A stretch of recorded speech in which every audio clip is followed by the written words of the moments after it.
विशेष पिछड़ी जनजाति के ऊपर हम चर्चा कर रहे हैं, इसके ऊपर डिस्कस कर रहे थे।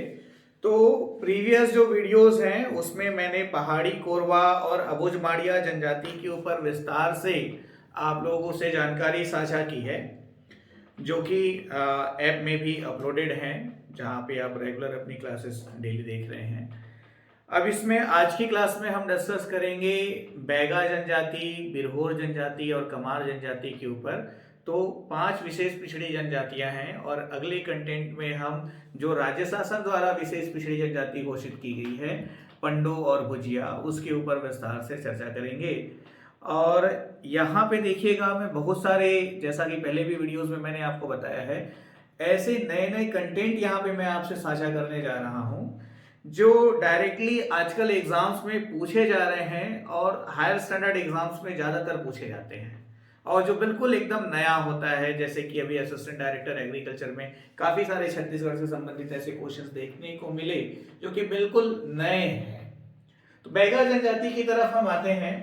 तो इसमें देखिएगा, बैगा जनजाति का जो निवास क्षेत्र है वो मैकल पर्वत श्रेणी कवर था। तो मैकल पर्वत श्रेणी में कौन सी जनजाति का निवास क्षेत्र है? वो बैगा जनजाति है। एक प्रश्न यहां से हो गया। जिलेवार कहा जाए तो कवर्धा, राजनांदगांव, बिलासपुर और मुंगेली। मुंगेली में मुख्य रूप से बैगा जनजाति का ही निवास क्षेत्र है। ये जिलेवार हो गया। तो इनमें से किस जिले में बैगा जनजाति का निवास क्षेत्र नहीं है ना? तो ये 4 जिले हैं जहां पर मुख्य रूप से बैगा जनजाति का निवास क्षेत्र है। और ये जो है गोड़ों के पुजारी के रूप में कार्य करते हैं। छत्तीसगढ़ में सर्वाधिक जनसंख्या वाली जो जनजाति है वो गोड़ जनजाति है। तो गोड़ जनजाति के पुजारी के रूप में कार्य करते हैं बैगा। गोड़ जनजाति के पुजारी के रूप में कार्य करते हैं बैगा। और लास्ट क्लास में मैंने आपको बताया भी था, ये सर्वाधिक गोदना प्रिय जनजाति है। गोदना गोदने वाली ओझा, गोदना सर्वाधिक गोदना गुदवाने वाली कमार, और गोदना प्रिय जनजाति बैगा। लास्ट क्लास में मैंने आपको बताया था कि कौन सी ऐसी जनजाति है जो अपने माथे पर गोदना गुदवाती है। तो ध्यान रखिएगा, इसका जो आंसर है वो बैगा है। पिछली क्लास में बाय मिस्टेक मैंने आपको कमार बता दिया था। अब ये 14 दिसंबर की परीक्षा में पूछा भी गया है। तो माथे पर गोदना गुदवाने वाली जनजाति कौन सी है? तो वो बैगा जनजाति है। अब यहां पर एक नया शब्द आपको मिल रहा है, कपची, है ना भाई? तो बहुत सामान्य सा शब्द आपने सुना होगा, कपटी। ठीक है, जो सामान्यतः हम सभी होते हैं, निश्चित तौर पे डिपेंड इस बात पे करता है कि किसके प्रति है। होते सभी हैं पर सभी के प्रति सभी नहीं होते हैं। तो कपटी शब्द से ध्यान रखिएगा, इस तक को आप रिप्लेस कर दो च से, तो कपची एक नया शब्द आपको मिल रहा है जो कि बैगा जनजाति के परिप्रेक्ष्य में है। कपची किसको कहा जाता है? तो जो महिलाओं का वस्त्र है, बैगा जनजाति में महिलाओं का जो वस्त्र है, महिलाओं के जो कपड़े हैं, उसको कपची कहा जाता है। तो ये एक नया शब्द है, कपची, ध्यान रखिएगा। प्रमुख देवता इनके बुढ़ादेव हैं, हम पहले चर्चा कर चुके हैं। परंतु भूमि की रक्षा के लिए ठाकुर देव की पूजा करते हैं। ध्यान रखिएगा, बैगा जनजाति के लोग भूमि की रक्षा के लिए किसकी पूजा करते हैं? तो ठाकुर देव की। या फिर एक कॉन्सेप्ट ये भी होता है कि बैगा जनजाति के लोग ठाकुर देव की पूजा किसके लिए करते हैं? तो भूमि की रक्षा के लिए करते हैं, बीमारी से रक्षा के लिए। ठीक है, बीमारी से रक्षा के लिए बैगा जनजाति के लोग दूल्हा देव की पूजा करते हैं। नृत्य की बात करें तो बैगा जनजाति के जो मुख्य नृत्य हैं उसमें, नृत्य मतलब कि नाच, जो आप लोग सामान्यतः करते ही रहते हैं, तो कर्मा नृत्य, बिल्मा नृत्य, सैला नृत्य, परगौनी नृत्य और फाग गीत, फाग नृत्य। तो फाग गीत होता है, इसके साथ साथ डांस किया जाता है, तो उसको फाग नृत्य भी बोलते हैं, पर मुख्य रूप से ये फाग गीत होता है। तो कर्मा, बिल्मा, सैला, परगौनी। अब यहीं से गीत की भी इनकी बात करें, लोकगीत की, तो कर्मा गीत, फाग गीत, ददरिया गीत, है ना भाई? कर्मा, फाग, ददरिया, सुआ गीत, विवाह गीत, माता सेवा गीत, तो ये सब जो है बैगा जनजाति के लोग जो है गीत भी गाते हैं। ठीक है, तो कर्मा, बिल्मा, सैला, परगौनी और फाग ये इनके प्रमुख नृत्य हैं। इनकी कुल आबादी जो है 89,744।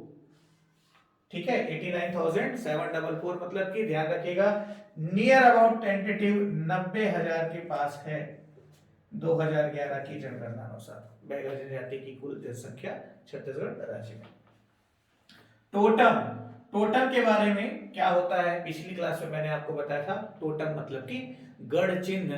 तो टोटम के रूप में बैगा जनजाति के लोग जीव जंतु, वृक्ष, पशु पक्षी और लता, लता मतलब जो वृक्ष का तना होता है, जो नार वगैरह बोलते हैं ना, वो होता है। तो जीव जंतु, वृक्ष, पशु पक्षी, लता इसका जो है टोटम के रूप में प्रयोग करते हैं, गढ़ चिन्ह के रूप में प्रयोग करते हैं। और इनकी उपजाति अत्यंत महत्वपूर्ण है, कंफ्यूजिंग होता है इसको लेकर के। तो इनकी उपजाति कौन कौन सी है? बिजवार इसकी उपजाति है, भारोटिया इसकी उपजाति है, नरोटिया इसको नाहर के भी नाम से जानते हैं, इसकी उपजाति है, राम भैना और कट भैना। ये 5 नाम जो मैंने आपको बताए एक बार रिकॉल कर रहा हूं मैं।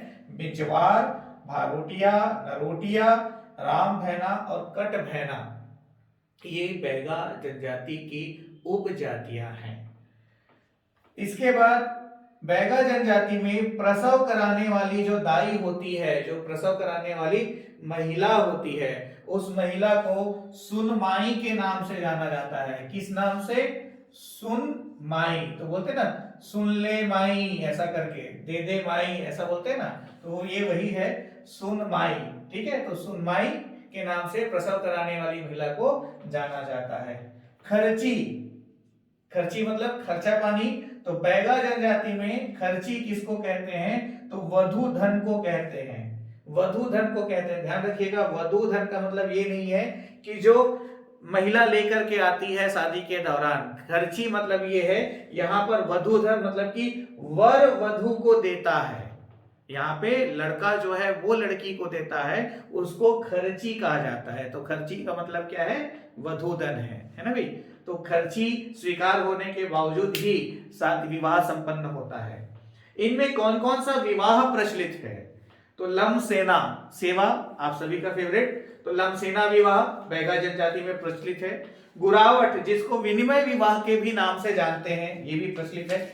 चोरी विवाह है ना, तो सहपलायन मतलब जिसमें दोनों एक साथ भाग जाते हैं उसी को चोरी विवाह कहा गया है। पैठू विवाह जिसको घुसपैठ के नाम से भी जानते हैं, जिसमें लड़की जबरदस्ती लड़के के घर घुस जाती है और विवाह करने की जिद करने लगती है। और खोड़नी, खोड़नी तो ध्यान रखिएगा पुनर्विवाह, तो पुनर्विवाह को बैगा जनजाति में खोड़नी विवाह के नाम से जानते हैं। पुनर्विवाह को बैगा जनजाति में खोड़नी विवाह के नाम से जानते हैं। आ रही बात समझ में? तो पुनर्विवाह मतलब कि पति की मृत्यु हो गई तो दोबारा शादी, या पत्नी की मृत्यु हो गई तो दोबारा शादी, या छोड़ दिया गया, डिवोर्स हो गया तो दोबारा शादी, है ना, तो वो आपका पुनर्विवाह की कैटेगरी में आएगा खोड़नी। आगे इसमें देखिएगा, इनके जो देवी देवता का पुजारी होता है या भूत प्रेत भगाने वाला जो होता है, अब भूत प्रेत आप सभी देखे होंगे, जानते होंगे बहुत अच्छे से। तो भूत प्रेत भगाने वाला जो व्यक्ति होता है, देवी देवता का जो पुजारी होता है, उसको भूमिका कहा जाता है। क्या कहा जाता है? भूमिका। ठीक है, बैगा जनजाति में। त्योहार की बात करें तो ये हरेली त्योहार मनाते हैं, पोला त्योहार मनाते हैं, नवाखाई मनाते हैं, दशहरा मनाते हैं, दिवाली मनाते हैं, काली चौदस मनाते हैं, कर्मा पूजा मनाते हैं, होली मनाते हैं, है ना भाई। किसी किसी को बुलाते होंगे आप में से, किसी किसी को नहीं बुलाते होंगे, है ना भाई। तो हरेली, पोला, नवाखानी त्योहार, दशहरा, दिवाली, काली चौदस, कर्मा पूजा, होली, ये सभी त्योहार जो है बैगा जनजाति के लोग मनाते हैं। ये सभी हमारे भी सामान्य त्योहार है, हम सभी मनाते हैं। हाँ, लेकिन ये जरूरी नहीं है कि हम सभी बैगा जनजाति से बिलोंग करते हैं। ठीक है, तो आगे इसमें देखिएगा लोक नृत्य। तो लोक नृत्य में करम पूजा पर कर्मा नृत्य, कर्मा नृत्य बैगा जनजाति के लोग करते हैं। नाच विवाह, विवाह नाचा शादी के समय। बिल्मा नृत्य करते हैं, दशहरा पर झटपट नृत्य करते हैं, है ना भाई। ये सब इनके प्रमुख नृत्य हैं। और इसमें ध्यान रखिएगा बात, छेरता, जैसे भूमिका एक नया शब्द मिला ना, वैसे ही एक नया शब्द है छेरता, है ना भाई। तो छेरता का मतलब वो छेड़खानी करने वाला नहीं है ना, छेरता का मतलब ये है नृत्य वाटिका, ठीक है, जहां पर नृत्य आयोजित किया जाता है उस स्थान को छेरता के नाम से जानते हैं बैगा जनजाति के अंतर्गत। तो यहाँ पर छेरता शब्द है, भूमिका शब्द है, कपची शब्द है, सुनमाई शब्द है, ये वो नए शब्द हैं जो एकाएक किसी परीक्षा में नए दृष्टिकोण से पूछे जा सकते हैं और आपको महसूस होगा कि बाप रे, इससे तो कभी बात मुलाकात हुई ही नहीं थी, ठीक है। तो ये बात हुई बैगा जनजाति की। आइए मूव करते हैं बिरहोर जनजाति की तरफ, जो कि विशेष पिछड़ी 5 विशेष पिछड़ी जनजातियों में से एक है। बीर का मतलब होता है जंगल, है ना, और होर का मतलब होता है आदमी, तो जंगल में रहने वाला आदमी मतलब कि बिरहोर। इसको दूसरे शब्द में सम्मानजनक रूप से वनचर भी कहा जाता है, वनचर। तो बिरहोर मतलब जंगल में रहने वाला आदमी। तो यहाँ पे शब्दों का अर्थ सबसे पहले प्रश्न बनता है, ध्यान रखिएगा।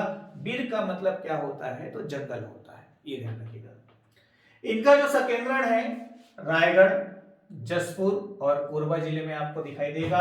और एमसी राय की लिखी हुई किताब है इनके ऊपर, द बिरहोर, जिसके ऊपर पिछली क्लास में हमने चर्चा किया था। इनमें 2 प्रजाति पाई जाती है, एक घूमते रहते हैं, है ना भाई, आपकी हमारी तरह, और एक स्थायी रहते हैं, मतलब वो लोग जो डिप्टी कलेक्टर बन चुके हैं। हालांकि जो डिप्टी कलेक्टर बन चुके हैं वो भी प्रयास करते रहते हैं कि यूपीएससी में सिलेक्शन हो जाए, तो आगे बढ़ने के बारे में सोचना कोई बुरी बात तो है नहीं, है ना भाई। तो 2 प्रजाति होती है बिरहोर जनजाति की, एक आपका घुमंतु हुआ और दूसरा जो है स्थायी हुआ। तो जो इस घुमंतु जनजाति के बिरहोर हैं उनको उथलू कहा जाता है, ठीक है। जो घुमंतु जनजाति के घुमंतु वाले जो बिरहोर हैं उनको उथलू कहा जाता है, और जो स्थायी रहने वाले बिरहोर हैं उनको जघीस कहा जाता है। क्या कहा जाता है, जघीस। तो इस तरह से बीर, उथलू, जघीस, ये नए शब्द आपको मिले। इनमें ढूकू विवाह, उड़रिया विवाह और गोलत, तो ये देखो, ये गोलत एक नया शब्द मिला। विनिमय विवाह को बिरहोर जनजाति में गोलत विवाह के नाम से जानते हैं, इसको विनिमय विवाह को। इनका जो पुजारी है उसको टेढ़ा बोलते हैं। जो टेढ़ा शब्द आपने कभी छत्तीसगढ़ी में सुना हो, है ना भाई, ध्यान रखिएगा। टेढ़ा बोलते हैं किसको, पुजारी को, बिरहोर जनजाति के। ये नवाखानी त्योहार मनाते हैं, दशहरा त्योहार मनाते हैं, सरहुल त्योहार मनाते हैं, कर्मा त्योहार मनाते हैं, सोहराई त्योहार मनाते हैं, फगुआ त्योहार मनाते हैं, है ना भाई। और आप सभी को बुलाते भी हैं जब ये त्योहार मनाते हैं। तो आगे देखिएगा, नृत्य या गीत की बात करें तो कर्मा नृत्य, कर्मा गीत, फगुआ नृत्य, फगुआ गीत, बिहाव नाच, बिहाव गीत इनमें प्रचलित है। और इनका जो तंत्र मंत्र का जानकार है, मतलब कि बैगा जनजाति में जिसको भूमिका बोलते थे, बिरहोर जनजाति में उसी को पाहन बोलते हैं। वाहन, वाहन से याद रखिएगा, क्या बोलते हैं, पाहन बोलते हैं। और बैगा जनजाति का प्रमुख, बिरहोर जनजाति का प्रमुख देवता, तो बिरहोर जनजाति के प्रमुख देवता है सूर्य देव। कौन है, सूर्य देव। तो बैगा समाप्त, बिरहोर जनजाति समाप्त। रिवीजन करना है, वीडियो को कम से कम 3 बार 4 बार देखोगे तो कोई किताब की आवश्यकता नहीं होगी, दिल लगा के करो, बड़ी आसानी से तैयारी होगी। कमार जनजाति की तरफ मूव करते हैं, जो कि विशेष 5 पिछड़ी जनजातियों में अंतिम है हमारे कॉन्सेप्ट के साथ। तो मुख्य रूप से गरियाबंद जिले में कमार जनजाति का सर्वाधिक सकेंद्रण मिलता है। तो गरियाबंद में भी तहसीलवार नाम याद रखना है, क्या, बिंद्रा, नवागढ़, देवभोग और मैनपुर। ये भी ध्यान रखना है, बिंद्रा, नवागढ़ या देवभोग या मैनपुर किस जिले में है, तो गरियाबंद जिले में है। इनका जो मुख्य कार्य है या व्यवसाय है, ये बांस शिल्प है। तो बांस शिल्प का कार्य कौन करते हैं, तो कमार जनजाति के लोग करते हैं, आया हुआ प्रश्न है। इनका जो पंचायत प्रधान होता है उसको बोलते हैं कुरहा। तो छत्तीसगढ़ी में एक शब्द आपने सुना होगा, कुटहा, ठीक है, मतलब कि कोई ऐसा व्यक्ति जिसको कितना भी पीट लो, मार लो, वो हंसते रहे, उसको कोई फर्क ना पड़े, तो उसको बोलते हैं कुटहा, ठीक है। तो वहीं से ध्यान में रखिएगा, कमार जनजाति के जो पंचायत का प्रधान होता है, जिसको हम सभी सरपंच के नाम से जानते हैं, तो इनके जो पंचायत का प्रधान होता है उसको कुरहा कहते हैं। क्या कहते हैं, कुरहा कहते हैं। इनमें घोड़े को छूना निषेध माना जाता है, स्टोरी पिछली कक्षा में बताई जा चुकी है। और कमार जनजाति में ऐसा चलन प्रचलित है कि जिस घर में ये निवास करते हैं उस घर में जब किसी की मृत्यु हो जाती है, मैं रिपीट कर रहा हूं, जिस घर में ये निवास करते हैं तो उस घर में जब किसी की मृत्यु हो जाती है तो ये उस घर को त्याग करके नया घर बनाते हैं। तो अब ये इंपॉर्टेंट क्वेश्चन बनता है कि ऐसी कौन सी जनजाति है जो घर में किसी की मृत्यु हो जाने पर घर बदल देती है या नया घर बनाती है। तो ये कमार जनजाति में ऐसा चलन प्रचलित है। ठीक है, इनका दो प्रकार देखने को मिलता है कमार जनजाति का। एक को बूधर जियाय के नाम से जानते हैं, कहीं कहीं बंदर जीवा भी लिखा मिलेगा आपको, और दूसरा प्रजाति जो है मकड़िया है, जिसको पहाड़ पत्तियां के नाम से भी जाना जाता है। ये दो अलग अलग कैटेगरी है कमार जनजातियों की। इनके देवता का नाम है वामन देव। ध्यान रखिएगा, वामन देव किसके देवता हैं? तो कमार जनजाति के देवता हैं। और देवडोंगर में अभी भी देवडोंगर में स्थान है वामन डोगरी नाम की, तो देवडोंगर की वामन डोगरी में अभी भी वामन देवता की मूर्ति वगैरह जो है रखी हुई है। तो इनके देवता का नाम क्या है? वामन देव है। ककवा, ककवा एक सामान्य छत्तीसगढ़ी शब्द है, तो जो कम है, जो कंघी है, उसको ककवा के नाम से जानते हैं। और कहरा, ये भी एक नया शब्द है। तो यहां पर आपने कुरहा सुना था, ठीक है, तो कुरहा मतलब कि पंचायत का प्रधान। तो दूसरा शब्द है कहरा, ध्यान रखिएगा। तो कहरा मतलब क्या? तो जो बांस की पत्तियां होती है उसको कमार जनजाति के लोग जो है कहरा बोलते हैं। तो कहरा मतलब क्या? बांस की पत्ती। पंची एक नया शब्द है, जैसे पंछी होता है मतलब चिड़िया, तो वहां पे छ को च से रिप्लेस कर दो, पंची। पंची मतलब क्या? तो जो नवजात बालिका है, तो नवजात बालिका का जो नाल होता है, बच्चे के जन्म के बाद नाल को काटा जाता है, तो नवजात बालिका का जो नाल होता है उसको पंची कहते हैं। क्या कहते हैं? पंची कहते हैं। इनमें गुरावट विवाह प्रचलित है, घर जमाई प्रथा प्रचलित है, उड़रिया विवाह प्रचलित है, पैठू मतलब कि घुसपैठ विवाह प्रचलित है, विधवा विवाह प्रचलित है, परित्यक्ता विवाह प्रचलित है, पुनर्विवाह प्रचलित है। कमार जनजाति में एक और बात है महत्वपूर्ण, क्या? कमार जनजाति में किसी स्त्री के पति की यदि मृत्यु हो जाती है तो वह अपने देवर के लिए चूड़ी पहन सकती है, उससे विवाह कर सकती है। इसको देवर भाभी चूड़ी प्रथा के नाम से कमार जनजाति में जानते हैं। देवर भाभी चूड़ी प्रथा के नाम से कमार जनजाति में जानते हैं। तो यदि किसी महिला के पति की मृत्यु होती है तो वो अपने देवर के लिए चूड़ी पहन सकती है, ऐसा प्रचलन है कमार जनजाति में। तो इस तरह से आज की क्लास में हमारा कौन कौन सा? बैगा, बिरहोर और कमार, इस तरह से छत्तीसगढ़ की 5 विशेष पिछड़ी जनजातियां समाप्त होती है। अगले कंटेंट में हम पंडो और भुजिया जनजाति के ऊपर चर्चा करेंगे। फिर हम एक एक करके उरांव, गोड़ वगैरह जितने मुड़िया माड़िया हैं उनके ऊपर विस्तार से चर्चा करेंगे। तो थोड़ा टाइम लगेगा अभी कंटेंट आपको अवेलेबल कराने में। Wish you all the best, लगातार बने रहिए और हर हाल में 14 फरवरी का जो आपका टारगेट है उस पर अपना एक एक सेकंड लगातार लगाते रहिए। ठीक है, थैंक यू वेरी मच।